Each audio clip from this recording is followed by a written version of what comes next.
ಗ್ರಾಮೀಣಾಭಿವೃದ್ಧಿ ಸಚಿವಾಲಯ, ಕೌಶಲ್ಯ ಅಭಿವೃದ್ಧಿ, ಉದ್ಯಮಶೀಲತೆ ಮತ್ತು ಜೀವನೋಪಾಯ ಇಲಾಖೆ ಬೆಂಗಳೂರು, ದೀನದಯಾಳ್ ಅಂತ್ಯೋದಯ ಯೋಜನೆ, ರಾಷ್ಟ್ರೀಯ ಗ್ರಾಮೀಣ ಜೀವನೋಪಾಯ ಅಭಿಯಾನ, ದೀನದಯಾಳ್ ಉಪಾಧ್ಯಾಯ ಗ್ರಾಮೀಣ ಕೌಶಲ್ಯ ಯೋಜನೆ, ಜಿಲ್ಲಾಡಳಿತ, ಜಿಲ್ಲಾ ಪಂಚಾಯತ್ ಮತ್ತು ಮಂಡ್ಯ ವಿಶ್ವವಿದ್ಯಾಲಯ ಇವರ ಆಶ್ರಯದಲ್ಲಿ ಜಿಲ್ಲಾ ಮಟ್ಟದ ಉದ್ಯೋಗ ಮೇಳ ಮಂಡ್ಯ ನಗರದ ಮಂಡ್ಯ ವಿಶ್ವವಿದ್ಯಾಲಯದ ಕಲಾಭವನದಲ್ಲಿ ಯಶಸ್ವಿಯಾಗಿ ನಡೆಯಿತು. ಕಾರ್ಯಕ್ರಮವನ್ನು ಮಂಡ್ಯ ಜಿಲ್ಲಾ ಉಸ್ತುವಾರಿ ಸಚಿವರಾದ ಚಲುವರಾಯಸ್ವಾಮಿ ಜ್ಯೋತಿ ಬೆಳಗಿಸುವ ಮೂಲಕ ಉದ್ಘಾಟಿಸಿದರು. ನಂತರ ಮಾತನಾಡಿದ ಸಚಿವರು, ಉದ್ಯೋಗ ಮೇಳ ಸರ್ಕಾರಕ್ಕೆ ಒಂದು ಕಾರ್ಯಕ್ರಮವಾಗಿದ್ದು, ನಮ್ಮ ಸರ್ಕಾರ ಬಂದ ಮೇಲೆ ವರ್ಷದಲ್ಲಿ ಒಂದು ಬಾರಿ ಉದ್ಯೋಗ ಮೇಳ ಮಾಡಲು ಸಚಿವಾಲಯ ಮತ್ತು ಜಿಲ್ಲಾಡಳಿತ ಆದೇಶ ನೀಡಿದೆ. ಇದರ ಹಿನ್ನೆಲೆಯಲ್ಲಿ ಉದ್ಯೋಗ ಮೇಳದಲ್ಲಿ 150 ಕಂಪನಿಯಿಂದ 6,000 ಉದ್ಯೋಗಾಕಾಂಕ್ಷಿಗಳು ನೋಂದಣಿ ಮಾಡಿರುವುದು ಖುಷಿ ವಿಚಾರ ಅಂತ ಹೇಳಿದರು. ಮುಂದಿನ ದಿನದಲ್ಲಿ ಇನ್ನೂ ಹೆಚ್ಚಿನ ರೀತಿಯಲ್ಲಿ ಉದ್ಯೋಗ ಮೇಳ ನಡೆಯಲಿದೆ. ಇದರಿಂದ ಆತಂಕ ಪಡುವ ಸನ್ನಿವೇಶವಿಲ್ಲ. ಎಐ ಮೂಲಕ ಉದ್ಯೋಗ ಪ್ರಮಾಣ ಕಡಿಮೆಯಾಗಲಿದೆ ಎನ್ನುವಂಥ ಮಾತು ಸನ್ನಿವೇಶ ಬರುವುದಿಲ್ಲ. ತಮ್ಮ ಕೌಶಲ್ಯದ ಮೂಲಕ ಸ್ವಯಂ ಉದ್ಯೋಗ ಪಡೆಯಬಹುದು. ಇದರಿಂದ ಆರ್ಥಿಕ ಸಬಲತೆ ಜೊತೆಗೆ ಇತರರಿಗೂ ಉದ್ಯೋಗ ನೀಡಬಹುದು ಅಂತ ಹೇಳಿದರು. ಇಂದಿನ ಸವಾಲಿನ ಜಗತ್ತಿನಲ್ಲಿ ಎಲ್ಲವನ್ನು ಎದುರಿಸುವ ಮಟ್ಟಿಗೆ ತಾಂತ್ರಿಕವಾಗಿ ಜ್ಞಾನ ಪಡೆದು ಮುಂದುವರಿಬೇಕು ಅಂತ ಅವರು ತಿಳಿಸಿದರು. ಹೀಗಾಗಿ ಎಲ್ಲ ನಮ್ಮ ಸರ್ಕಾರ ಬಂದ ಮೇಲೆ ಪ್ರತಿ ವರ್ಷ ಒಂದು ಉದ್ಯೋಗ ಮೇಳವನ್ನು ಮಾಡಬೇಕು ಅಂತೇಳಿ ನಮ್ಮ ಮುಖ್ಯಮಂತ್ರಿಗಳು ಬಜೆಟ್ನಲ್ಲಿ ಘೋಷಣೆ ಮಾಡಿ ಅದಕ್ಕೆ ಒಂದು ಸಚಿವಾಲಯ ಇದೆ, ಅವರಿಗೆ ಜವಾಬ್ದಾರಿಯನ್ನು ಕೊಟ್ಟು ಆ ಇಲಾಖೆ ಸಂಪೂರ್ಣವಾಗಿ ಜಿಲ್ಲಾಡಳಿತದ ಜೊತೆ ಕೋಆರ್ಡಿನೇಷನ್ ಮಾಡಿಕೊಂಡು ಮಾಡಬೇಕು ಅನ್ನೋ ಒಂದು ಆದೇಶವನ್ನು ನಮ್ಮ ಸರ್ಕಾರ ಬಂದ ತಕ್ಷಣವೇ ಕೊಟ್ಟಿದ್ದು. ಪ್ರತಿ ವರ್ಷ ಮಾಡ್ತಾ ಇದ್ದೀವಿ. ಈ ವರ್ಷ ಭಾಳ ಸ್ವಲ್ಪ ಹೆಚ್ಚಿನ ಆಸಕ್ತಿ ವಹಿಸಿ CEO, DC ಅವರು ಎಲ್ಲ ಶಾಸಕರನ್ನ ಮಾತನಾಡಿಸಿ ಎಲ್ಲ ಕಂಪ್ನಿಗಳ ಜೊತೆ ಸಂಪರ್ಕ ಮಾಡಿ 150ಕ್ಕೂ ಹೆಚ್ಚು ಕಂಪ್ನಿಗಳು ಭಾಗವಹಿಸುವ ರೀತಿಯಲ್ಲಿ ಒಂದು ಅವಕಾಶವನ್ನು ಮಾಡಿದ್ದಾರೆ. ಇವತ್ತು ಆನ್ಲೈನಲ್ಲಿ 6,000ಕ್ಕೂ ಹೆಚ್ಚು ಅಪ್ಲಿಕೇಶನ್ ಈಗಾಗಲೇ ಬಂದಿದೆ. 6,000ಕ್ಕೂ ಹೆಚ್ಚು ಅಪ್ಲಿಕೇಶನ್ನು ಬಂದಿದೆ. ಇವತ್ತು ಭಾಳ ಮುಖ್ಯವಾಗಿ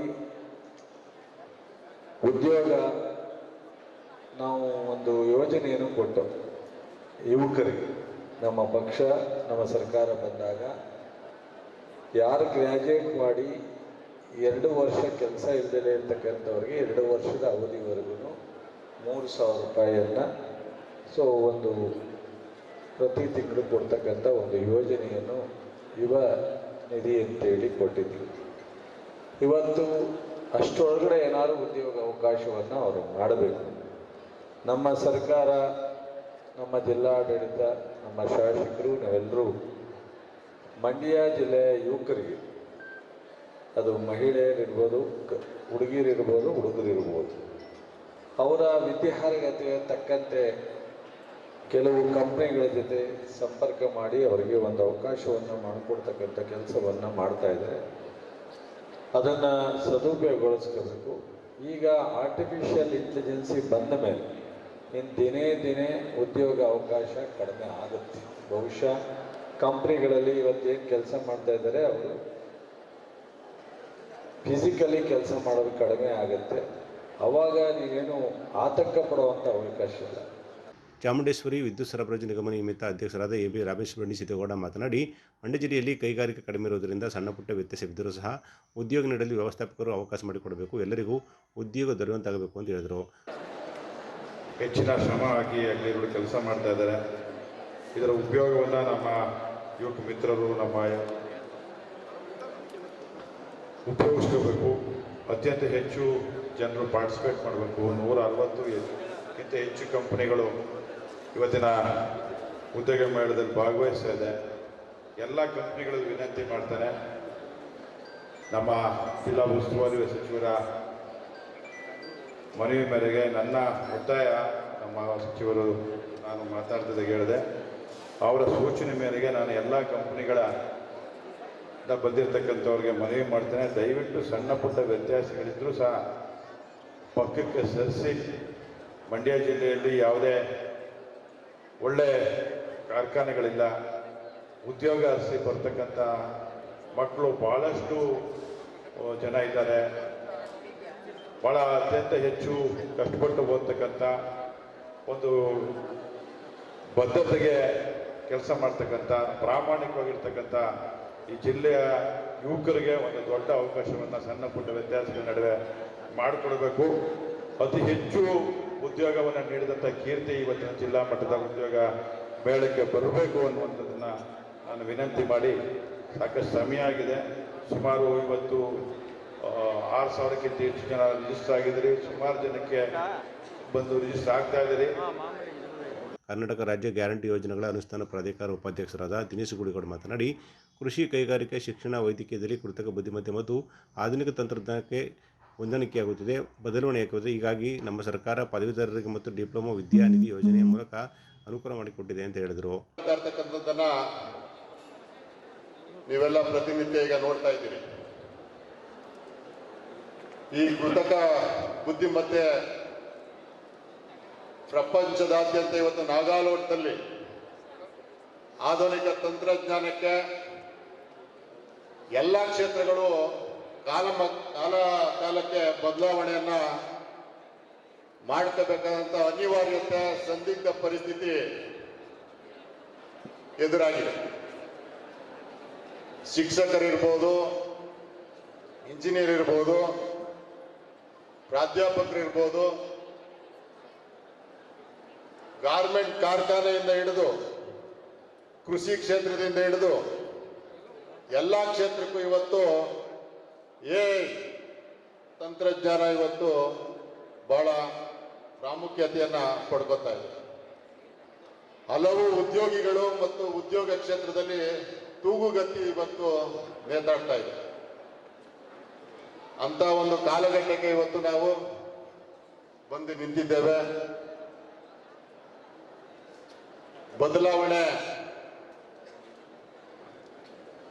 ಜಗದ ನಿಯಮ. ಈ ಆಧುನಿಕ ಕಾಲಘಟ್ಟಕ್ಕೆ ಆ ತಂತ್ರಜ್ಞಾನಕ್ಕೆ ಹೊಂದ್ಕೋಬೇಕು.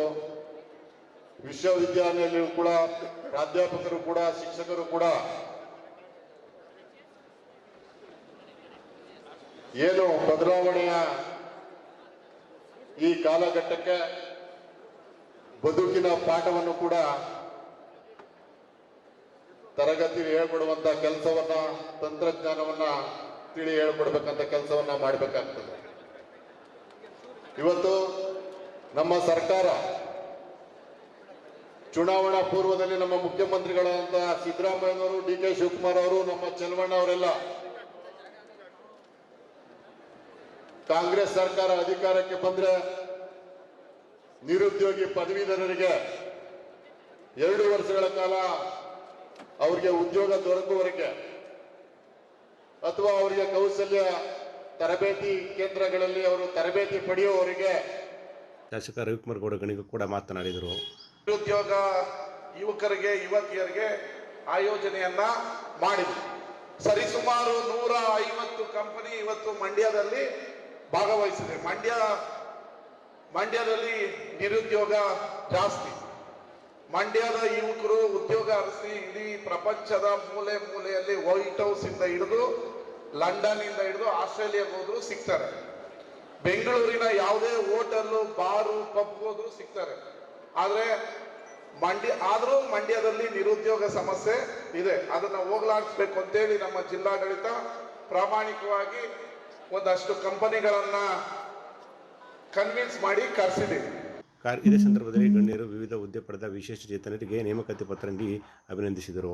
ಕಾರ್ಯಕ್ರಮದಲ್ಲಿ ಜಿಲ್ಲಾ ಪಂಚಾಯಿತಿ ಸಿಇಒ ನಂದಿನಿ, ಮಂಡ್ಯ ಕ್ಷೇತ್ರ ಶಾಸಕರಾದ ರವಿಕುಮಾರ್ ಗೌಡ ಗಣಿಗ, ಜಿಲ್ಲಾಧಿಕಾರಿ ಡಾಕ್ಟರ್ ಕುಮಾರ್, ಪೊಲೀಸ್ ವರಿಷ್ಠಾಧಿಕಾರಿ ಶೋಭಾರಾಣಿ, ಗೃಹ ಸಚಿವ ಎಂಪಿ ಕೃಷ್ಣಕುಮಾರ್, ಜಿಲ್ಲಾ ಪಂಚಾಯಿತಿ ಯೋಜನಾ ನಿರ್ದೇಶಕ ಸುಂದರ್ ರಾಜ್, ಮಾಜಿ ಶಾಸಕ ಅಪ್ಪಾಜಿಗೌಡ ಸೇರಿದಂತೆ ಇತರರಿದ್ದರು. ಜನಪದ ಮತ್ತು ಬೀದಿ ನಾಟಕ ಕಲಾತಂಡಗಳ ಒಕ್ಕೂಟದ ವತಿಯಿಂದ ಎಲ್ಲರಳ ಒಂದಾಗು ವಿನಯ್ ಸ್ನೇಹ ಬಳಗದ ಸಹಯೋಗದೊಂದಿಗೆ ಫೆಬ್ರವರಿ 22ರಿಂದ ಎಲ್ಲರಳ ಒಂದಾಗು ಮಂಗುತಿಮ್ಮ ಬೀದಿ ನಾಟಕ ಪ್ರದರ್ಶನ ಮಾಡಲಾಗುವುದು ಎಂದು ಒಕ್ಕೂಟದ ಅಧ್ಯಕ್ಷ ಬಸವರಾಜ್ ತಿಳಿಸಿದರು. ಸುದ್ದಿಗಾರರೊಂದಿಗೆ ಮಾತನಾಡಿದ ಅವರು, ಎಲ್ಲರಳ ಒಂದಾಗು ಮಂಗುತಿಮ್ಮ ಟ್ರಸ್ಟ್ನ ಅಧ್ಯಕ್ಷರಾದ ಎಂ ವಿನಯಕುಮಾರ್ ಅವರ ಹುಟ್ಟುಹಬ್ಬದ ಅಂಗವಾಗಿ ಬೀದಿ ನಾಟಕದ ಮೂಲಕ ಸಮಾಜಮುಖಿ ಸಾಂಸ್ಕೃತಿಕ ಜಾಗೃತಿ ಕಾರ್ಯಕ್ರಮ ನಡೆಸಲಾಗುತ್ತಿದೆ ಎಂದು ಹೇಳಿದರು. ವಿಶ್ವಮಾನವ ಸಂದೇಶ ಸಾರುವ ಎಲ್ಲರಳ ಒಂದಾಗು ಮಂಗುತಿಮ್ಮ ನಾಟಕವನ್ನು ನಗರದ ಮಂಡ್ಯ ವಿಶ್ವವಿದ್ಯಾಲಯ, ಸರ್ಕಾರಿ ಮಹಿಳಾ ಕಾಲೇಜು, ಡೌರಿ ಸಮಾಜ ಕಾಲೋನಿ ಸೇರಿದಂತೆ ಅನೇಕ ಕಡೆಗಳಲ್ಲಿ ಪ್ರದರ್ಶನ ಮಾಡಲಾಗುವುದು ಅಂತ ಹೇಳಿದರು.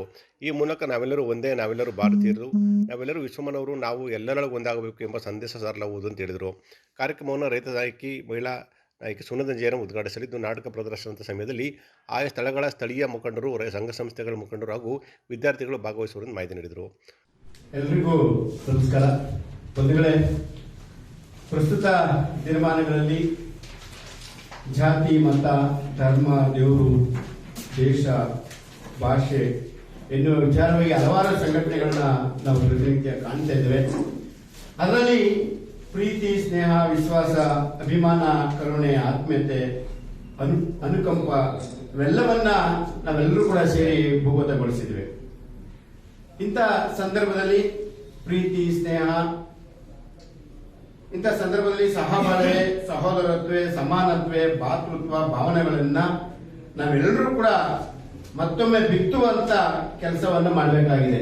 ಹಾಗಾಗಿ ನಮ್ಮ ಗೆಳೆಯರಾದಂತ ಎಲ್ಲರೊಳಗೊಂದಾಗೂ ವಿನಯ್ ಸ್ನೇಹ ಬಳಗದ ವತಿಯಿಂದ ಮಂಡ್ಯ ಜಿಲ್ಲೆಯ 12 ಆಯ್ದ ಸಾರ್ವಜನಿಕ ಸ್ಥಳಗಳಲ್ಲಿ ರಾಷ್ಟ್ರೀಯ ಭಾವೈಕ್ಯತೆಯನ್ನ ಉಂಟು ಮಾಡುವಂತ, ಜಾಗೃತಿ ಮೂಡಿಸುವಂತ ಬೀದಿ ನಾಟಕ ಕಾರ್ಯಕ್ರಮವನ್ನ ಎಲ್ಲರೊಳಗಾಗೂ ಮಂಕುತಿಮ್ಮ ಟ್ರಸ್ಟ್ ಅಧ್ಯಕ್ಷರಾದ ಶ್ರೀಯುತ ವಿನಯ್ ಅವರ ಹುಟ್ಟುಹಬ್ಬದ ಪ್ರಯುಕ್ತ ನಾವು ಒಂದು ಭಾತೃತ್ವವನ್ನ ಬಿತ್ತುವಂತ, ರಾಷ್ಟ್ರೀಯ ಭಾವೈಕ್ಯತೆಯನ್ನ ಇವತ್ತು ಪ್ರಸ್ತುತ ಸಮಾಜದಲ್ಲಿ ಅನಿವಾರ್ಯ ಅವಶ್ಯಕತೆ ಇದೆ. ಹಾಗಾಗಿ ಇಂಥ ಒಂದು ಒಳ್ಳೆ ಕಾರ್ಯಕ್ರಮವನ್ನ ನಮಗೆ ಮಾಡಲಿಕ್ಕೆ ಅವರು ತಿಳಿಸಿರ್ತಾರೆ. ಹಾಗಾಗಿ ಜನಗಳಿಗೆ ಅರಿವುಂಟು ಮಾಡುವಂತ ಒಂದು ಜಾಗೃತಿ ಕಾರ್ಯಕ್ರಮವನ್ನ ನಾವು ಮಾಡ್ತಾ ಇದ್ದೀವಿ. ಹಾಗಾಗಿ ಸಾರ್ವಜನಿಕರು ಇದರ ಸದುಪಯೋಗವನ್ನ ಪಡ್ಕೊಳ್ಬೇಕಾಗಿದೆ. ಯಾಕೆಂತಂದ್ರೆ ಇವತ್ತಿನ ವ್ಯವಸ್ಥೆಯಲ್ಲಿ ಬೆಳಗಾದ್ರೆ ಫೇಸ್ಬುಕ್, ವಾಟ್ಸಪ್, ದಿನಪತ್ರಿಕೆಗಳು, ಮಾಧ್ಯಮಗಳಲ್ಲಿ ಎಲ್ಲರೂ ಕೂಡ ನೋಡ್ತಾ ಇದೀವಿ. ಯಾವ ಒಂದು ಒಳ್ಳೆ ವಿಚಾರಗಳು ಅಂತರೋದೇ ಇಲ್ಲ. ಇವತ್ತು ಎಲ್ಲ ದ್ವೇಷ, ಅಸೂಯೆ, ಆಸ್ತಿ, ಹಣ, ಅಂತಸ್ತು ಬರೀ ಇದ್ರಲ್ಲೇ ಮುಳುಗೋಗಿದ್ದಾರೆ. ಇದ್ರ ನಡುವೆ ಧರ್ಮಗಳ ನಡುವೆ ಬಹಳ ನಾವು ಕಂದಕಗಳನ್ನ ನೋಡ್ತಾ ಇದೀವಿ. ಇಂಥ ಸಂದರ್ಭದಲ್ಲಿ ಪರಸ್ಪರ ಹೊಂದಾಣಿಕೆ, ಒಳ್ಳೆ ಮನೋಭಾವ, ಭಾತೃತ್ವ ಇವೆಲ್ಲವೂ ಕೂಡ ಬೆಳಿಬೇಕಾದ ಬೆಸೆಯುವಂತ ಸಂದರ್ಭದಲ್ಲಿ ಈಗ ನಾವು ಈ ಒಂದು ಕಾರ್ಯಕ್ರಮವನ್ನ ಮಾಡ್ತಾ ಇದೀವಿ. ಇದನ್ನ ಪ್ರಚಾರ ಮಾಡಲಿಕ್ಕೆ ತಾವೆಲ್ಲರೂ ಕೂಡ ಸಹಕರಿಸಬೇಕು. ನಿಮ್ಮೆಲ್ಲ ಪತ್ರಿಕೆ ಮಾಧ್ಯಮಗಳಲ್ಲಿ, ಟಿವಿ ಮಾಧ್ಯಮಗಳಲ್ಲಿ ಹೆಚ್ಚು ಪ್ರಚಾರ ಮಾಡಿ. ಗೋಷ್ಠಿಯಲ್ಲಿ ಕಾರ್ಯದರ್ಶಿ ನಾಗರಾಜು, ಖಜಾಂಚಿ ಶೇಖರ್, ನಿರ್ದೇಶಕ ವನ್ನಿ, ಸದಸ್ಯರಾದ ದೇವರಾಜ್ ಕೊಪ್ಪ ಇದ್ದರು. ಕೇರ್ಪೇಟೆ ಪಟ್ಟಣದಲ್ಲಿ 6ನೇ ಅಪರ ಮತ್ತು ಜಿಲ್ಲಾ ಸತ್ರ ನ್ಯಾಯಾಲಯವನ್ನು ಆರಂಭಿಸಬೇಕೆಂದು ಒತ್ತಾಯಿಸಿ ಕೇರ್ಪೇಟೆ ತಾಲೂಕು ವಕೀಲರ ಸಂಘದ ನೇತೃತ್ವದಲ್ಲಿ 100 ವಕೀಲರು ನ್ಯಾಯಾಲಯದ ಕಲಾಪಗಳನ್ನು ಬಹಿಷ್ಕರಿಸಿ ಪ್ರತಿಭಟಿಸಿದ್ದಾರೆ.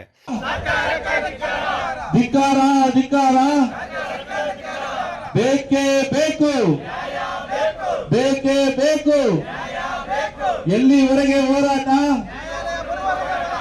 ಎಲ್ಲಿವರೆಗೆ ಹೋರಾಟ? 6ನೇ ಹೆಚ್ಚುವರಿ ಜಿಲ್ಲಾ ನ್ಯಾಯಾಲಯ ಬೇಕೇ ಬೇಕು, ಬೇಕೇ ಬೇಕು. ಬೋಲೋ ಭಾರತ್ ಮಾತಾ ಕಿ, ಬೋಲೋ ಭಾರತ್ ಮಾತಾ ಕಿ. ಕೇರ್ಪೇಟೆ ತಾಲೂಕು ವ್ಯಾಪ್ತಿಯಲ್ಲಿ ಸಾವಿರಾರು ಪ್ರಕರಣಗಳಿದ್ದು ಕೇರ್ಪೇಟೆ ಪಟ್ಟಣದಲ್ಲಿ 6ನೇ ಸತ್ರ ಮತ್ತು ಜಿಲ್ಲಾ ನ್ಯಾಯಾಲಯ ಇಲ್ಲದೇ ಇರುವುದರಿಂದ ವಕೀಲರು ಹಾಗೂ ಕಕ್ಷಿದಾರರು ಅನಿವಾರ್ಯವಾಗಿ ಜಿಲ್ಲಾ ಕೇಂದ್ರವಾದ ಮಂಡ್ಯಕ್ಕೆ ಹೋಗುವ ಪರಿಸ್ಥಿತಿ ಎದುರಾಗಿದೆ ಅಂತ ಹೇಳಿದರು. ಕೇರ್ಪೇಟೆಯಲ್ಲಿ ಜಿಲ್ಲಾ ಸತ್ರ ನ್ಯಾಯಾಲಯವನ್ನು ಆರಂಭಿಸಬೇಕೆಂದು ಒತ್ತಾಯಿಸಿ ರಾಜ್ಯ ಉಚ್ಚ ನ್ಯಾಯಾಲಯಕ್ಕೆ ಕಾನೂನು ಸಚಿವರಿಗೆ ಹಾಗೂ ಸರ್ಕಾರಕ್ಕೆ ಮನವಿ ಸಲ್ಲಿಸಿದರೂ ಯಾವುದೇ ಪ್ರಯೋಜನವಾಗಿಲ್ಲ. ಅದರಿಂದ ಅನಿವಾರ್ಯವಾಗಿ ಚಳವಳಿ ದಾರಿ ಹಿಡಿಯುವ ಪರಿಸ್ಥಿತಿ ನಿರ್ಮಾಣವಾಗಿದೆ ಅಂತ ತಾಲೂಕು ವಕೀಲರ ಸಂಘದ ಅಧ್ಯಕ್ಷ ನಾಗೇಗೌಡ ಹೇಳಿದರು. ಏನು ನಾವು ಇವತ್ತು ವಕೀಲರ ಸಂಘ ಕೇರ್ಪೇಟೆಯಿಂದ ಅನಿರ್ದಿಷ್ಟಾವಧಿವರೆಗೆ ನಮ್ಮ ಕೇರ್ಪೇಟೆನಲ್ಲಿ 6ನೇ ಅಡಿಷನಲ್ ಮತ್ತು ಜಿಲ್ಲಾ ಮತ್ತು ಸತ್ರ ನ್ಯಾಯಾಲಯ ಸ್ಥಾಪನೆ ಮಾಡಬೇಕು ಅಂತೇಳಿ ದಿನಾಂಕ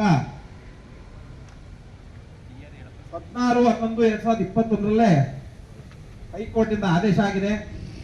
ಆದೇಶ ಮಾಡಿದ್ರು ಸಹ ನಾವು ಹಲವಾರು ಬಾರಿ ರಾಜ್ಯ ಸರ್ಕಾರಕ್ಕೆ ಮನವಿಯನ್ನು ಕೊಟ್ವಿ, ಫೈನಾನ್ಸ್ ಡಿಪಾರ್ಟ್ಮೆಂಟ್ಗೆ ಮನವಿಯನ್ನು ಕೊಟ್ವಿ. ಅವರು ಯಾವುದೇ ರೀತಿ ಕ್ರಮನೂ ಸಹ ತಗೊಳ್ಳಿಲ್ಲ. ನಾವು ಅದು ಅನಿವಾರ್ಯವಾಗಿ ಏನು ನಮಗೆ 6ನೇ ಜಿಲ್ಲಾ ಮತ್ತು ಸತ್ರ ನ್ಯಾಯಾಲಯ ಸ್ಥಾಪನೆ ಆಗೋವರೆಗೂ ಸಹ ನಾವು ಈ ಧರಣಿಯನ್ನು ಮುಂದುವರಿಸ್ತಾ ಇದ್ದೀವಿ.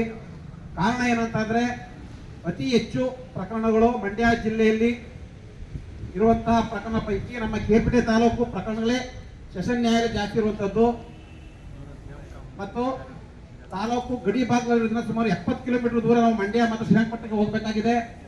ಮತ್ತು ಇದರಿಂದ ಕಕ್ಷಿದಾರರು ಸಹ ಬಹಳ ತೊಂದರೆ ಆಗ್ತಾ ಇದೆ. ಹಾಗಂತೇಳಿ ನಾವು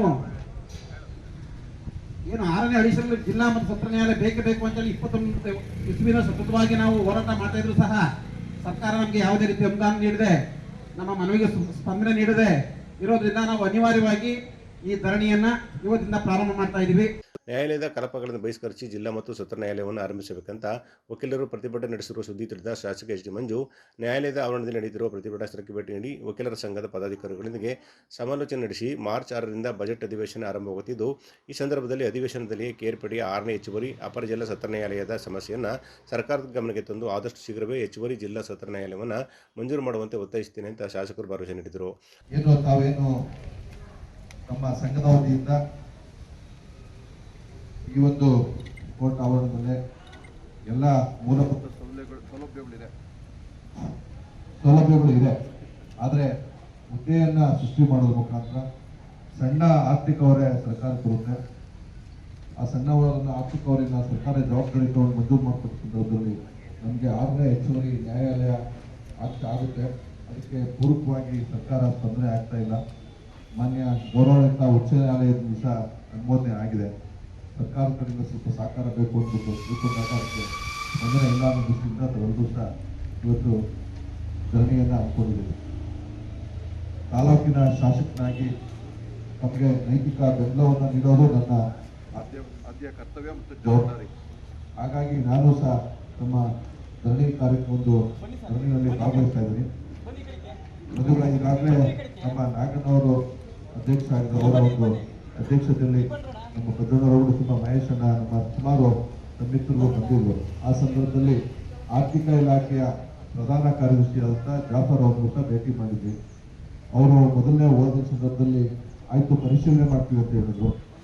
2ನೇ ದಿವಸ ಅವಕಾಶ ಮಾಡಿಕೊಡ್ತೀವಿ ಅಂತ ಹೇಳಿದ್ರು. 3ನೇ ಸರಿ ಹೋಗೋದ್ರೊಳಗೆ ಅದಕ್ಕೆ ಆರ್ಥಿಕ ಇಲಾಖೆಯಲ್ಲಿ ಆರ್ಥಿಕ ಸಮಸ್ಯೆ ಇದೆ, 2 ವರ್ಷಗಳ ಕಾಲ ಯಾವುದೇ ಹೆಚ್ಚುವರಿ ನ್ಯಾಯಾಲಯ ಕೊಡ್ತಾ ಇಲ್ಲ ಅನ್ನೋದು ಆದೇಶವನ್ನು ಮಾಡಿದರು. ಹಾಗಾಗಿ ತಮ್ಮ ಸಂಪೂರ್ಣ ತಾವೇನು ಒಂದು ನ್ಯಾಯಯುತವಾದ ಬೇಡಿಕೆಯನ್ನು ಇಟ್ಟಿದ್ರಿ, ಹೋರಾಟವನ್ನು ಹಮ್ಮಿಕೊಂಡಿದ್ರಿ, ಅದು ನಿಜವಾಗ್ಲೂ ಸಹ ನ್ಯಾಯಯುತವಾಗಿದೆ. ಇದ್ರ ಪರವಾಗಿ ನಾನು ಶಾಸಕನಾಗಿ ಏನು 6ನೇ ತಾರೀಕಿಂದ ಬಜೆಟ್ ಅಧಿವೇಶನ ಶುರುವಾಗ್ತಾ ಇದೆ. ಅಧಿವೇಶನದಲ್ಲಿ ನಾನು ಸಹ ಇದನ್ನು ಗಮನ ಸಂಬಂಧಪಟ್ಟ ಸಚಿವರನ್ನ, ಸರ್ಕಾರವನ್ನ, ಸರ್ಕಾರದ ಆರ್ಥಿಕ ಜವಾಬ್ದಾರಿ ಹೊತ್ತಿರುವಂತಹ ಮುಖ್ಯಮಂತ್ರಿಗಳನ್ನ ಗಮನ ಸೆಳೆಯಲಿಕ್ಕೆ ಪ್ರಾಮಾಣಿಕ ಪ್ರಯತ್ನ ಪಡ್ತೀನಿ. ಅದಕ್ಕಿಂತ ಪೂರ್ವದಲ್ಲೇ ಸಂಬಂಧಪಟ್ಟ ಆರ್ಥಿಕ ಇಲಾಖೆಯ ಪ್ರಧಾನ ಕಾರ್ಯದರ್ಶಿಗಳಿಗೂ ಸಹ ನನ್ನ ಶಾಸಕನ ಪತ್ರವನ್ನ ಇವತ್ತೇನು ರೆಡಿ ಮಾಡ್ತಾ ಇದ್ದಾರೆ. ಪತ್ರಿಕಾ ಬಂಧುಗಳು ಸಹ ಎಲ್ಲ ಬಂದಿದ್ದಾರೆ. ಅವರು ಬೆಳಿಗ್ಗೆ ಪ್ರಕಟ ಆದ ತಕ್ಷಣ ಅದು ತಗೊಂಡು ಒಂದು ಉಲ್ಲೇಖ ಮಾಡಿ 6ನೇ ಹೆಚ್ಚುವರಿ ಅಪರ ಜಿಲ್ಲಾ ಸತ್ರ ನ್ಯಾಯಾಲಯವನ್ನು ಆರಂಭಿಸಲು ವಕೀಲರು ನಡೆಸುತ್ತಿರುವ ಪ್ರತಿಭಟನಾ ಸ್ಥಳಕ್ಕೆ ಆಗಮಿಸಿ ವಕೀಲರ ಸಮಸ್ಯೆಗಳನ್ನು ಆಲಿಸಿದ ಶಾಸಕರ ಸೌಜನ್ಯಕ್ಕೆ ವಕೀಲರ ಸಂಘದ ಪದಾಧಿಕಾರಿಗಳು ಅಭಿನಂದಿಸಿ ಶಾಸಕರನ್ನು ಸನ್ಮಾನಿಸಿದರು. ಈ ಸಂದರ್ಭದಲ್ಲಿ ವಕೀಲರ ಸಂಘದ ಮಾಜಿ ಅಧ್ಯಕ್ಷರಾದ ಆರ್ ರವಿಶಂಕರ್, ಸಾಧುಗೋನಹಳ್ಳಿ ಮಂಜೇಗೌಡ, ರಾಜಿನಹಳ್ಳಿ ರಾಜೇಗೌಡ, ದೇವರಾಜು, ವಿಜಯಕುಮಾರ್, ಅನಂತರಾಮಯ್ಯ ಸೇರಿದಂತೆ ಅನೇಕರಿದ್ದರು. ರಾಜ್ಯಾದ್ಯಂತ ಮಾರ್ಚ್ 14, 2026ರಂದು ರಾಷ್ಟ್ರೀಯ ಲೋಕ ಅದಾಲತ್ ಹಮ್ಮಿಕೊಳ್ಳಲಾಗಿರುವ ಹಿನ್ನೆಲೆಯಲ್ಲಿ ಪಾಂಡುಪುರದ ಜೆಎಂಎಫ್ಸಿ ನ್ಯಾಯಾಲಯದ ಕೋರ್ಟ್ ಆವರಣದಲ್ಲಿ ಪತ್ರಿಕಾಗೋಷ್ಠಿ ನಡೆಸಲಾಯಿತು. ಈ ಸಂದರ್ಭದಲ್ಲಿ ನ್ಯಾಯಾಲಯದಲ್ಲಿ ಬಾಕಿ ಇರುವ ಪ್ರಕರಣ ಮತ್ತು ವಾಣಿಜ್ಯ ಪೂರ್ವ ಪ್ರಕರಣಗಳನ್ನು ರಾಜ್ಯ ಸಂಧಾನದ ಮೂಲಕ ಇತ್ಯರ್ಥಪಡಿಸಿಕೊಳ್ಳಲು ಬಯಸುವವರು ಮುಂಚಿತವಾಗಿ ಜಿಲ್ಲಾ ಕಾನೂನು ಸೇವೆಗಳ ಪ್ರಾಧಿಕಾರ ಅಥವಾ ತಾಲೂಕು ಕಾನೂನು ಸೇವೆಗಳ ಸಮಿತಿಯನ್ನು ಆನ್ಲೈನ್ ವಿಡಿಯೋ ಕಾನ್ಫರೆನ್ಸ್, ಇಮೇಲ್ ಅಥವಾ ನೇರವಾಗಿ ಭೇಟಿ ಮಾಡಿ ಮಾಹಿತಿ ಪಡೆಯಬಹುದೇ ಅಂತ ತಿಳಿಸಲಾಗಿದೆ. ಇದರ ಜೊತೆಗೆ ಪಾಂಡುಪುರದ ಎಲ್ಲ ನ್ಯಾಯಾಲಯಗಳಲ್ಲಿ 14/2/2026ರಂದು ಲೋಕ ಅದಾಲತ್ ಪೂರ್ವಭಾವಿ ಪೀಠಗಳು ನಡೆಯುತ್ತಿದ್ದು, ನೀರಿನ ಬಿಲ್, ಟೆಲಿಫೋನ್ ಬಿಲ್, ವಿದ್ಯುತ್ ಬಿಲ್, ಸಣ್ಣಪುಟ್ಟ ಬ್ಯಾಂಕ್ ಸಾಲ ಹೊಸದಾಗಿ ಹಾಗೂ ನ್ಯಾಯಾಲಯದಲ್ಲಿ ಬಾಕಿ ಇರುವ ಸಿವಿಲ್ ವ್ಯಾಜ್ಯಗಳು ಮತ್ತು ಚೆಕ್ ಬೌನ್ಸ್ ಪ್ರಕರಣಗಳಿಗೆ ರಾಜಿಗಾಗಿ ವಿಶೇಷ ಪೀಠಗಳನ್ನು ಸ್ಥಾಪಿಸಲಾಗಿದೆ. ಮಾಹಿತಿಯನ್ನು ಹಿರಿಯ ಸಿವಿಲ್ ನ್ಯಾಯಾಧೀಶರು ಮತ್ತು ತಾಲೂಕು ಕಾನೂನು ಸೇವೆಗಳ ಸಮಿತಿ ಅಧ್ಯಕ್ಷರಾದ ಮಹೇಶ್ ಅವರು ಸುದ್ದಿಗಾರರಿಗೆ ನೀಡಿದ್ದಾರೆ. ದಿನಾಂಕ 14/3/2026ರಂದು ಪುನಃ ನಾವು ರಾಷ್ಟ್ರೀಯ ಲೋಕ ಅದಾಲತನ್ನು ನಮ್ಮ ನ್ಯಾಯಾಲಯದ ಸಂಕೀರ್ಣಗಳಲ್ಲಿ ಇಟ್ಕೊಂಡಿದೆ. ಪ್ರತಿಯೊಂದು ನ್ಯಾಯಾಲಯಗಳ ಪ್ರಕರಣಗಳನ್ನು ನಾವು ಈ ಒಂದು ಲೋಕ ಅದಾಲತ್ನಲ್ಲಿ ಇತ್ಯರ್ಥ ಮಾಡಬೇಕು ಅನ್ನೋ ಉದ್ದೇಶ ಇಟ್ಕೊಂಡು ಸುಮಾರು MSc ಪ್ರಕರಣಗಳು 120, MMRD ಪ್ರಕರಣಗಳು 5, LSC ಪ್ರಕರಣಗಳು 2, MSc ಪ್ರಕರಣಗಳು 120, MMRD ಪ್ರಕರಣಗಳು 5, LSC ಪ್ರಕರಣಗಳು 2, ವಿಭಾಗ ದಾವೆಗಳು 140, ಇತರ ಸಿವಿಲ್ ಪ್ರಕರಣಗಳು 250, ನಿರ್ದಿಷ್ಟ ಪರಿಹಾರಕ್ಕಾಗಿ ಸಲ್ಲಿಸುವಂಥ ದಾವೆಗಳು 200, ಕ್ರಿಮಿನಲ್ ಪ್ರಕರಣಗಳು 50 ಮತ್ತು ಚೆಕ್ ಬೌನ್ಸ್ ಪ್ರಕರಣಗಳು 360, ಒಟ್ಟು 1127 ಪ್ರಕರಣಗಳನ್ನು ನಾವು ಈಗ ರಾಷ್ಟ್ರೀಯ ಲೋಕ ಅದಾಲತ್ನಲ್ಲಿ ತೆಗೆದುಕೊಳ್ತಾ ಇದ್ದೀವಿ. ಇದು ನಮ್ಮ ರಾಷ್ಟ್ರೀಯ ಲೋಕ ಅದಾಲತ್ತು ಈಗಾಗಲೇ ನಡೀತಾ ಇದೆ. ಪ್ರತಿದಿನ ನಮ್ಮ ನ್ಯಾಯಾಲಯದ ಸಂಕೀರ್ಣಗಳಲ್ಲಿ 5 ನ್ಯಾಯಾಲಯಗಳಿಗೆ ಸಂಬಂಧಪಟ್ಟಂತೆ ಬೈಠಕ್ಗಳು ನಡೀತಾ ಇದೆ. ಕೆಲವೊಂದು ಪ್ರಕರಣಗಳು ಈಗಾಗಲೇ ಇತ್ಯರ್ಥ ಆಗಿದೆ, ಇನ್ನೂ ಕೆಲವು ಪ್ರಕರಣಗಳು ಇತ್ಯರ್ಥ ಆಗಲಿಕ್ಕೆ ಬಾಕಿ ಇದೆ. ನಮಗೆ ಈಗಾಗಲೇ ಮೊದಲೇ ತಿಳಿದಂತೆ ರಾಜಿ ಆಗುವಂಥ ಪ್ರಕರಣಗಳಲ್ಲಿ ಪಕ್ಷಗಾರರು ಖುದ್ದಾಗಿ ನ್ಯಾಯಾಲಯಕ್ಕೆ ಹಾಜರಾಗಬೇಕು ಅಂತ ಏನಾದರೂ ಅಗತ್ಯತೆ ಇಲ್ಲ. ಬೇಕಾದ್ರೆ ಆನ್ಲೈನ್ ಮುಖಾಂತರ ಅವರು ಕೂಡ ಹಾಜರಾಗಿ ಅವರ ಒಂದು ಸಮ್ಮತಿಯನ್ನು ವ್ಯಕ್ತಪಡಿಸಿದ್ರೆ ನಾವು ಪ್ರಕರಣಗಳನ್ನು ಮುಗಿಸ್ತಾ ಇರ್ತೀವಿ.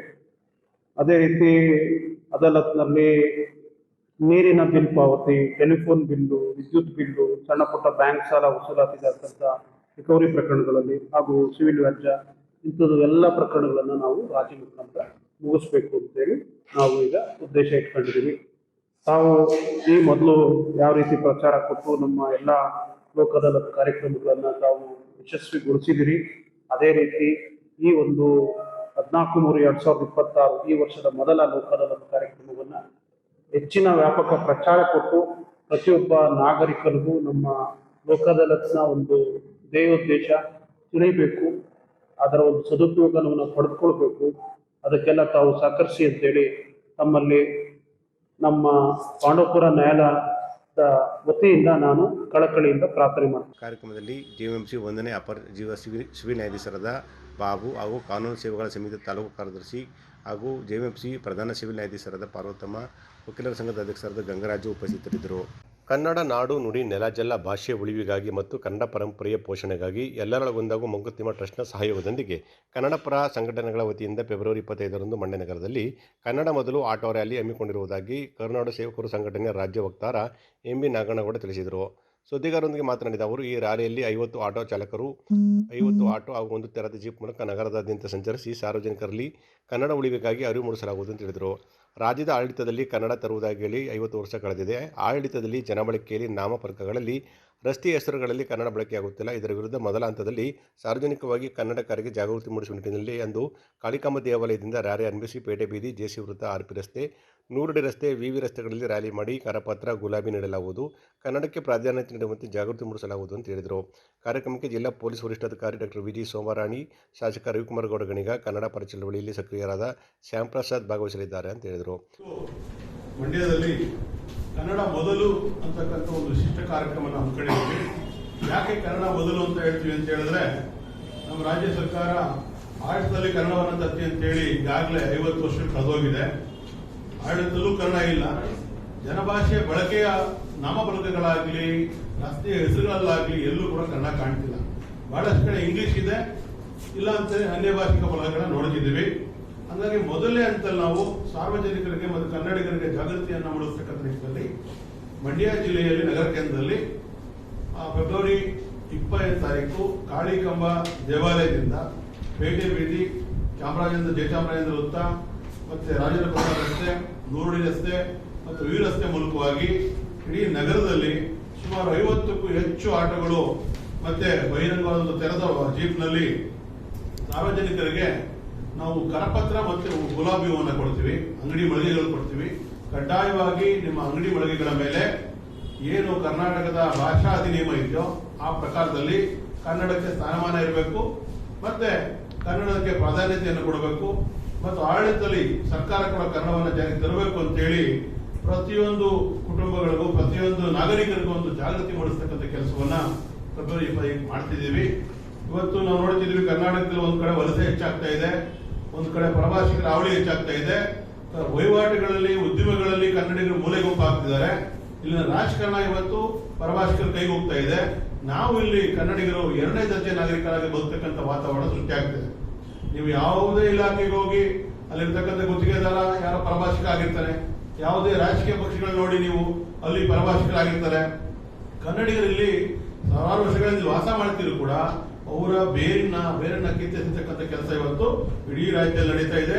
ಹಂಗಾಗಿ ನಾವು ಕನ್ನಡಿಗರ ಸ್ವಾಭಿಮಾನವನ್ನ, ಕಿಚ್ಚನ್ನ ಜಾಗೃತಿಗೊಳಿಸ್ತಕ್ಕಂಥ ಕೆಲಸವನ್ನ ಈ ಒಂದು ಬೈಕ್ ರ್ಯಾಲಿಯ ಮೂಲಕ ಮಾಡ್ತಿದ್ದೀವಿ, ಆಟೋ ರ್ಯಾಲಿ ಮೂಲಕ ಮಾಡ್ತಿದ್ದೀವಿ. ಇದು ಆರಂಭ, ಇದು ಇಡೀ ರಾಜ್ಯದಲ್ಲಿ ಆಗ್ಬೇಕು. ಯಾಕಂತ ಹೇಳಿದ್ರೆ ಕರ್ನಾಟಕದಲ್ಲಿ ಕನ್ನಡಿಗರಿಗೆ ಪ್ರಾಧಾನ್ಯತೆ ಇರಬೇಕು. ಆ ನಿಟ್ಟಿನಲ್ಲಿ ನಮ್ಮ ಕನ್ನಡಿಗರನ್ನ ಜಾಗೃತಿಗೊಳಿಸಲಿಕ್ಕೆ ಈ ಒಂದು ಕಾರ್ಯಕ್ರಮವನ್ನು ಮಾಡ್ತಿದ್ದೀವಿ.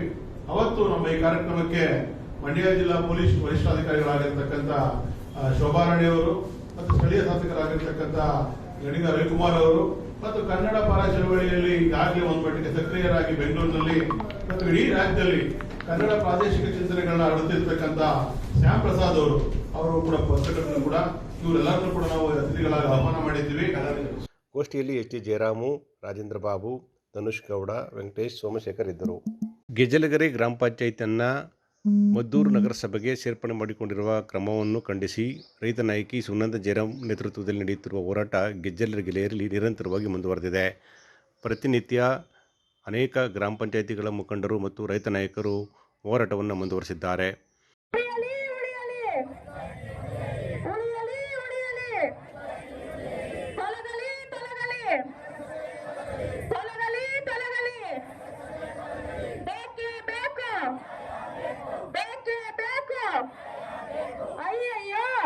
ಈಗಾಗಲೇ ಸರ್ಕಾರ ಒಂದು ಹಂತದಲ್ಲಿ ಮಾತುಕತೆ ನಡೆಸಿದರೂ ಕೂಡ ಇದಕ್ಕೆ ಬಗ್ಗದ ಪ್ರತಿಭಟನಾಕಾರರು ಹೋರಾಟವನ್ನು ಮುಂದುವರೆಸಿದ್ದಾರೆ.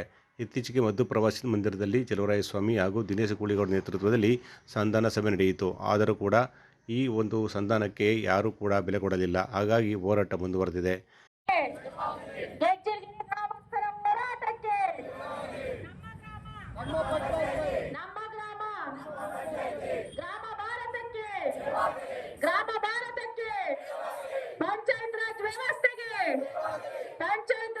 ಯಾವುದೇ ಕಾರಣ ಕೂಡ ನ್ಯಾಯ ಸಿಗುವವರೆಗೆ ಹೋರಾಟ ನಿಲ್ಲಿಸುವುದಿಲ್ಲ ಅಂತ ಪ್ರತಿಭಟನಾ ನಿರತರು ತಮ್ಮ ಪಟ್ಟು ಹಿಡಿದಿದ್ದಾರೆ. ದಲಿತ ಸಂಘರ್ಷ ಸಮಿತಿ ಬಣ ರೈತ ವತಿಯಿಂದ ಡಾಕ್ಟರ್ ಬಿ ಆರ್ ಅಂಬೇಡ್ಕರ್ ಅವರ ಜಯಂತಿ ಪ್ರಯುಕ್ತ ಅಂಬೇಡ್ಕರ್ ಅವರ ಬದುಕು, ಸಾಧನೆ ಮತ್ತು ದೇಶದ ಭವಿಷ್ಯದ ಬಗ್ಗೆ ಅವರ ಚಿಂತನೆ ಮತ್ತು ಭಾರತ ಸಂವಿಧಾನದಿಂದ ನಾವು ಕಲಿಯಬೇಕಾಗಿರುವುದು ಏನನ್ನು ಕುರಿತು ಮಾರ್ಚ್ 22ರಂದು ಪ್ರಬಂಧ ಸ್ಪರ್ಧೆ ಹಮ್ಮಿಕೊಂಡಿರುವುದಾಗಿ ಸಮಿತಿಯ ಮೈಸೂರು ಜಿಲ್ಲಾ ಸಂಚಾಲಕ ಉಮಾ ಮಹಾದೇವ್ ತಿಳಿಸಿದರು. ಮಂಡ್ಯದಲ್ಲಿ ಸುದ್ದಿಗಾರರೊಂದಿಗೆ ಮಾತನಾಡಿದ ಅವರು, ಸಂವಿಧಾನ, ಅದರ ನಿರ್ಮಾತೃ ಬಾಬಾ ಸಾಹೇಬ್ ಅಂಬೇಡ್ಕರ್ ಅವರ ಬಗ್ಗೆ ಅರ್ಥ ಮಾಡಿಕೊಳ್ಳಬೇಕಾದುದು ಬಹಳಷ್ಟಿದೆ. ಆದ್ದರಿಂದ ಮಂಡ್ಯ, ಮೈಸೂರು, ಚಾಮರಾಜನಗರ ಜಿಲ್ಲೆಗಳ ಸರ್ಕಾರಿ ಪ್ರಥಮ ದರ್ಜೆ ವಿದ್ಯಾರ್ಥಿಗಳಲ್ಲಿ ಹೆಚ್ಚಿನ ಜಾಗೃತಿ ಮೂಡಿಸಲು ಈ ಪ್ರಯತ್ನ ಮಾಡಲಾಗುತ್ತಿದೆ ಎಂದು ಹೇಳಿದರು. ಕಳೆದ ಬಾರಿಯ ಪ್ರಬಂಧ ಸ್ಪರ್ಧೆ ಆಯೋಜನೆ ಮಾಡಲಾಗಿತ್ತು. 40 ಕಾಲೇಜುಗಳ ವಿದ್ಯಾರ್ಥಿಗಳು ಭಾಗವಹಿಸಿದರು. ಈಗಾಗಲೇ ಅನೇಕ ವಿದ್ಯಾರ್ಥಿಗಳು ಭಾಗವಹಿಸಲಿದ್ದಾರೆ. ಬಹುತೇಕ ಕಾಲೇಜಿನ ಪ್ರಾಂಶುಪಾಲರಿಗೂ ಮನವಿ ಮಾಡಿದ್ದು ಅವರು ವಿದ್ಯಾರ್ಥಿಗಳ ಭಾಗವಹಿಸುವಿಕೆಗೆ ಒಪ್ಪಿಕೊಂಡಿದ್ದಾರೆ. ಕಾಲೇಜು ಶಿಕ್ಷಕರ ಇಲಾಖೆ ಆಯುಕ್ತರು, ವಿವಿಯ ಕುಲಸಚಿವರ ಗಮನಕ್ಕೆ ತರಲಾಗಿದೆ ಅಂತ ಹೇಳಿದರು. ಅಂಬೇಡ್ಕರ್ ಜಯಂತಿ ಆಚರಣೆ ಪ್ರಯುಕ್ತ ಮೈಸೂರು, ಮಂಡ್ಯ, ಚಾಮರಾಜನಗರ ಜಿಲ್ಲೆಯ ಎಲ್ಲ ಪ್ರಥಮದ ಸರ್ಕಾರಿ, ಖಾಸಗಿ, ಅನುದಾನಿತ ಪ್ರಥಮ ದರ್ಜೆ ಕಾಲೇಜುಗಳಲ್ಲಿ ಡಾಕ್ಟರ್ ಬಿ ಆರ್ ಅಂಬೇಡ್ಕರ್ ಅವರ ಕುರಿತು ಡಾಕ್ಟರ್ ಬಿ ಆರ್ ಅಂಬೇಡ್ಕರ್ ಅವರ ಬದುಕು, ಸಾಧನೆಗಳು ಹಾಗೆ ದೇಶದ ಭವಿಷ್ಯದ ಬಗ್ಗೆ ಅವರ ಚಿಂತನೆಗಳು ಹಾಗೂ ಭಾರತ ಸಂವಿಧಾನದಿಂದ ನಾವು ಕಲಿಯಬೇಕಿರುವುದು ಏನನ್ನು ಎಂಬ ಈ 2 ವಿಚಾರದಲ್ಲಿ ನಾವು ಪ್ರಬಂಧ ಸ್ಪರ್ಧೆಯನ್ನು ಏರ್ಪಾಡು ಮಾಡಿದ್ದೀವಿ. ನಮ್ಮ ಈ ಒಂದು ಸ್ಪರ್ಧೆ ಉದ್ದೇಶ ಇಷ್ಟೇ. ಒಟ್ಟಾರೆಯಾಗಿ ನಾವು ಏನೇ ಶಿಕ್ಷಣ ಪಡೆದ್ರು ಒಂದು ಮೌಲ್ಯಯುತವಾದಂತಹ ಭಾರತ ಸಂವಿಧಾನ ಮತ್ತು ಸಂವಿಧಾನದ ನಿರ್ಮಾತೃ ಬಾಬಾ ಸಾಹೇಬ್ ಅಂಬೇಡ್ಕರ್ ಅವ್ರನ್ನ ಅರ್ಥ ಮಾಡಿಕೊಳ್ಬೇಕಾದ್ದು ಬೇಕಾದಷ್ಟಿದೆ. ಅದನ್ನು ಪ್ರಥಮ ದರ್ಜೆ ಪದವಿ ಕಾಲೇಜಿನ ವಿದ್ಯಾರ್ಥಿಗಳು, ಮತ ಹಾಕಂತ ವಯಸ್ಸಿನ ವಿದ್ಯಾರ್ಥಿಗಳಿರೋದ್ರಿಂದ ಅವರನ್ನು ನಾವು ಹೆಚ್ಚಿನ ಜಾಗೃತಿ ಮೂಡಿಸಬೇಕಾಗುತ್ತೆ. ಕಳೆದ ಬಾರಿನೂ ನಾವು ಈ ಒಂದು ಪ್ರಬಂಧ ಸ್ಪರ್ಧೆನ ಮೈಸೂರು ಜಿಲ್ಲೆ, ಮಂಡ್ಯ ಜಿಲ್ಲೆ ಮತ್ತು ಮಂಡ್ಯದ KR ಬೃಂದಾವನ ಕಾಲೇಜವರು ಒಬ್ಬರು ಮಾತ್ರ ಭಾಗವಹಿಸಿದ್ರು. ಹಾಗೆ ಚಾಮರಾಜನಗರ ಜಿಲ್ಲೆಯ ಎಲ್ಲಾ ಕಾಲೇಜಿನ ಒಂದು 40 ಕಾಲೇಜುಗಳಲ್ಲಿ ಯಶಸ್ವಿಯಾಗಿ ಈ ಪ್ರಬಂಧ ಸ್ಪರ್ಧೆಯನ್ನು ಆಯೋಜನೆ ಮಾಡಿ ಅವ್ರಿಗೆ ಪ್ರೈಸ್ನ ವಿತರಣೆಯನ್ನು ಮಾಡಿದ್ದೀವಿ. ಅದೇ ಪ್ರಯುಕ್ತ ಈ ಬಾರಿ 135ನೇ ಜಯಂತಿ ಪ್ರಯುಕ್ತ ಈ ಒಂದು ಪ್ರಬಂಧ ಸ್ಪರ್ಧೆ ಇಟ್ಟಿದ್ದೀವಿ. ಇದರಲ್ಲಿ ಮಂಡ್ಯ ಜಿಲ್ಲೆ, ಮೈಸೂರು ಮತ್ತು ಚಾಮರಾಜನಗರದ ಒಟ್ಟು 75 ಡಿಗ್ರಿ ಕಾಲೇಜಿಂದ ವಿದ್ಯಾರ್ಥಿಗಳು ಭಾಗವಹಿಸ್ತಿದ್ದಾರೆ ಕಾಂಪಿಟೇಷನ್ ಅಲ್ಲಿ. ಆ ಒಂದು 75 ಡಿಗ್ರಿ ಕಾಲೇಜಿನ ಪ್ರಾಂಶುಪಾಲರುಗಳಿಗೂ ಈಗಾಗಲೇ ನಾವು ಸಂಘಟನೆಯಿಂದ ಮನವಿ ಮಾಡಿದ್ವಿ. ಅವರು ಸಕಾರಾತ್ಮಕವಾಗಿ ಪಾಲ್ಗೊಳ್ಳುವಂತ ಒಪ್ಕೊಂಡಿದ್ದಾರೆ. ಆಗ ಕಾಲೇಜು ಶಿಕ್ಷಣ ಇಲಾಖೆ ಆಯುಕ್ತರು ಮತ್ತೆ ಯೂನಿವರ್ಸಿಟಿ ಕುಲಸಚಿವರಿಗೂ ನಾವು ಮನವಿ ಮಾಡಿದ್ವಿ. ಅವರು ಒಂದ್ಸರಿ ಪರ್ಮಿಷನ್ ಮಾಡಿದ್ರು, ಈ ಸಲ ಮಾಡ್ತೀವಿ ಅಂತ ಒಪ್ಪಿರ್ತದೆ. ಈಗ ಅದರಲ್ಲಿ ನಾವು ಈ ಒಂದು ಪ್ರಬಂಧ ಸ್ಪರ್ಧೆಯಲ್ಲಿ ಬಹುಮಾನವನ್ನು ಒಂದು 4 ಬಹುಮಾನವನ್ನು ನಾವು ಘೋಷಣೆ ಮಾಡಿದ್ದೀವಿ. ಪ್ರಥಮ ಸ್ಥಾನ ಪಡೆದವರಿಗೆ 37,000 ಒಂದು ಲೆನೋವೊ ಕಂಪನಿಯ ಟ್ಯಾಬ್ ವಿತರಣೆ ಮಾಡಬೇಕು ಅಂತ ನಾವು ಘೋಷಣೆ ಮಾಡಿದ್ದೀವಿ. ಅದರ ಒಂದು ಪ್ರಾಯೋಜಕಕ್ಕೆ ಬಂದು ಡಾಕ್ಟರ್ ರಾಮ್ ಮನೋಹರ್ ಲೋಹಿಯಾ ವಿಚಾರ ವೇದಿಕೆ ಅವರು ಪ್ರಾಯೋಜಕ ಮಾಡ್ತಿದ್ದಾರೆ ಅವರಿಗೆ. ಹಾಗೆ 2ನೇ ಬಹುಮಾನ 5,000ದಲ್ಲಿ 2 ಇಬ್ಬರಿಗೆ ಕೊಡ್ತೀವಿ. ಹಾಗೆ 3ನೇ ಬಹುಮಾನದಲ್ಲಿ 2,000 ತರ 3 ಜನಕ್ಕೆ ಆಯ್ಕೆ ಮಾಡ್ತೀವಿ. ಅಂದ್ರೆ ಇದು ಪ್ರತಿ ಜಿಲ್ಲೆಗೂ ಪ್ರತ್ಯೇಕವಾಗಿರ್ತದೆ. 3 ಜಿಲ್ಲೆಯನ್ನು ಪ್ರಥಮ ಸ್ಥಾನಕ್ಕೆ 3 ಜನ ಆಯ್ಕೆ ಮಾಡ್ತೀವಿ, ಒಂದೊಂದು ಜಿಲ್ಲೆಗೆ ಹೋಗ್ತು. ಅದೇ ತರ 2ನೇ ಪ್ರೈಸ್ ಅನ್ನು 3 ಜನ ಆಯ್ಕೆ ಮಾಡ್ತೀವಿ. ಪ್ರತಿ ಜಿಲ್ಲೆನೂ ಎರಡನೇ ಪ್ರೈಸ್ಗೆ 3 ಇಬ್ಬಿಬ್ರು ಒಟ್ಟು 6 ಜನ ಸೆಕೆಂಡ್ ಪ್ರೈಸ್ ಇರ್ತದೆ. ಹಾಗೆ 3ನೇ ಪ್ರೈಸ್ಗೆ 3 ಜಿಲ್ಲೆಯಿಂದ ಒಟ್ಟು 9 ಜನನ ನಾವು ಆಯ್ಕೆ ಮಾಡ್ತಿದ್ವಿ. ಹಾಗೆ ಹೋದ್ಸರಿ ನಾವು ಮಾಡಿದಾಗ ಅಂಧ ವಿದ್ಯಾರ್ಥಿಗಳು ಕೆಲವರು ಭಾಗವಹಿಸಿದ್ರು. ಆದ್ರಿಂದ ಯಾರು ವಿಶೇಷ ಚೇತನರು ಈ ಒಂದು ಸ್ಪರ್ಧೆಯಲ್ಲಿ ಭಾಗವಹಿಸಿದವ್ರಿಗೆ 3 ಜಿಲ್ಲೆಯಿಂದ ಯಾರು ಅತಿ ಹೆಚ್ಚು ಬರೀ ವಿಶೇಷ ಚೇತನರು ಯಾರು ಭಾಗವಹಿಸ್ತಾರೆ ಅವ್ರನ್ನ ಮಾತ್ರ ಯಾರು ಉತ್ತಮವಾಗಿ ಮಾಡಿರ್ತಾರೆ ಅವ್ರನ್ನೇ ಆಯ್ಕೆ ಮಾಡೋಣ ಅಂತ ಮಾಡಿದ್ದಾರೆ. ಜನರಲ್ ಕಾಂಪಿಟೇಷನ್ ಬರಬಾರ್ದು, ವಿಶೇಷವಾಗಿ ಅವ್ರನ್ನ ಗೌರವಿಸ್ಬೇಕು ಅಂತ ಈ ಒಂದು ಆಕರ್ಷಣೀಯವಾದಂಥ ವಿದ್ಯಾರ್ಥಿಗಳನ್ನ ಮೋಟಿವೇಟ್ ಉತ್ತೇಜನ ಮಾಡ್ಲಿಕ್ಕೋಸ್ಕರ ನಾವು ಬಹುಮಾನ ಅಂತ ಇಟ್ಟಿದ್ದೀವಿ. ಹೊತ್ತು ನಮ್ಮ ಉದ್ದೇಶ ಇರೋದು ಇಷ್ಟೇ, ಬಾಬಾ ಸಾಹೇಬ್ ಚಿಂತನೆಗಳನ್ನ ಅರ್ಥ ಮಾಡ್ಕೋಬೇಕು, ಹಾಗೆ ಸಂವಿಧಾನದ ಮೌಲ್ಯಗಳನ್ನ ತಿಳ್ಕೋಬೇಕು ವಿದ್ಯಾರ್ಥಿಗಳು. ಅದ್ರ ಮೂಲಕ ಈ ದೇಶದ ಆಗುಹೋಗುಗಳ ಬಗ್ಗೆ ಉತ್ತಮ ಪ್ರಚಾರ ರೂಪಿಸೋದು ನಮ್ಮ. ಗೋಷ್ಠಿಯಲ್ಲಿ ಮೈಸೂರು ಜಿಲ್ಲಾ ಸಂಚಾಲಕ ಉರ್ಗಲವಾಡಿ ರಾಮಯ್ಯ, ಅಶೋಕ್, ಪಲ್ಲವಿ, ಸಿದ್ದರಾಜು, ಶಿವಮ್ಮ, ಮರುಸ್ವಾಮಿ ಇದ್ದರು.